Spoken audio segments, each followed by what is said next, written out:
The crystalline chamber of the Galactic Tribunal hummed with anticipation as the three most powerful judicial minds in known space prepared to deliver their verdict. High Judge Zex Thara of the Vorthak Empire flexed her 6 arms nervously, her chitinous exoskeleton clicking against the judgment bench. To her left, Judge Cole Prime's cybernetic implants flickered with data streams, while Judge Yiskala's serpentine form coiled tighter around her hovering platform. Before them stood Commander Marcus Chen, representing what the galaxy had dismissed as a primitive backwater species, humanity. His hands were shackled with quantum restraints that could hold a raging Gorthak beast, yet he appeared utterly relaxed. His standard-issue Earth Defense Force uniform was wrinkled from weeks of detention, but his posture remained straight, dignified. "The charges are severe," High Judge Zexithara announced, her translator rendering her clicks and hisses into standard galactic. "Destruction of 3 hegemony battlecruisers, violation of the Restricted Worlds Treaty, and..." She paused dramatically. "Genocide against the sacred hive mind collective of Epsilon Eridani."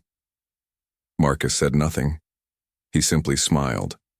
That smile had haunted the judges for days during the trial proceedings.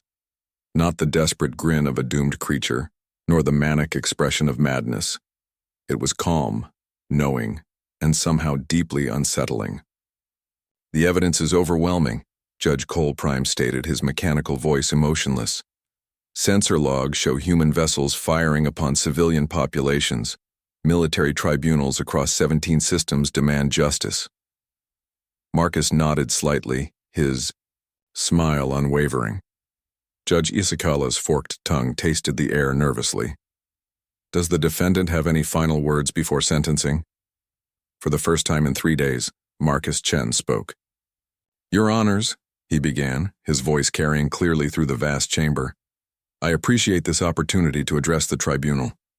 But before you pass judgment, I believe there's something you should know about humanity." High Judge Zexithara's mandibles clicked impatiently. "The time for testimony has..." "We've been monitoring your communications," Marcus interrupted gently, that enigmatic smile never fading. A chill seemed to descend upon the chamber. The 3 judges exchanged glances, their various physiologies betraying sudden unease. "Impossible," Judge Cole Prime stated, though his cybernetic components whirred with uncertainty.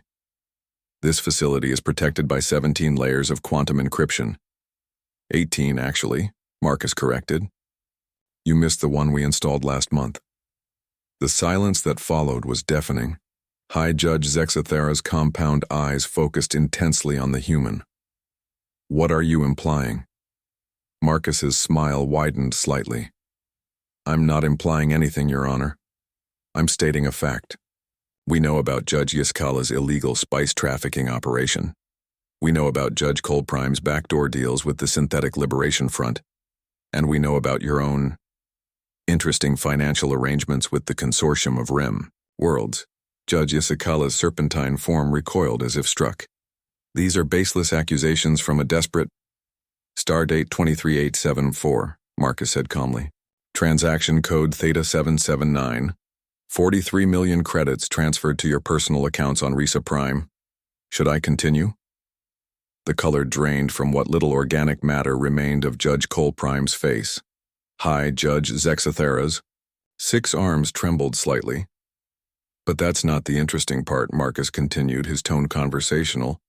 "The interesting part is what humanity discovered about the so-called genocide at Epsilon Eridani."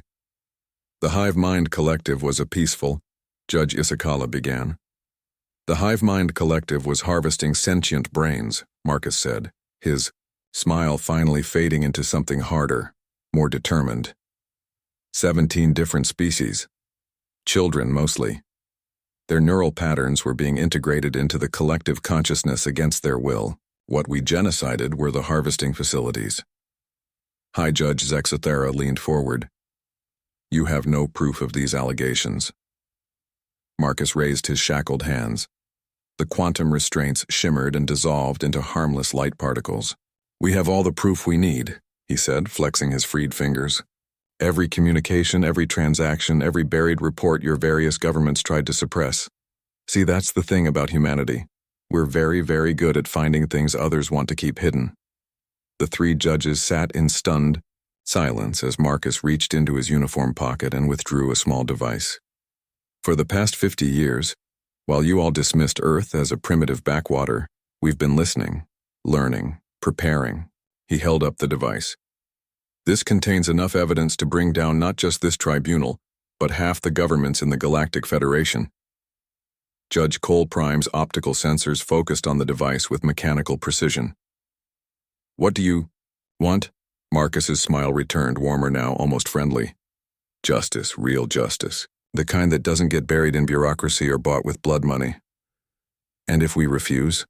High Judge Zexathera asked, though her voice lacked its earlier authority.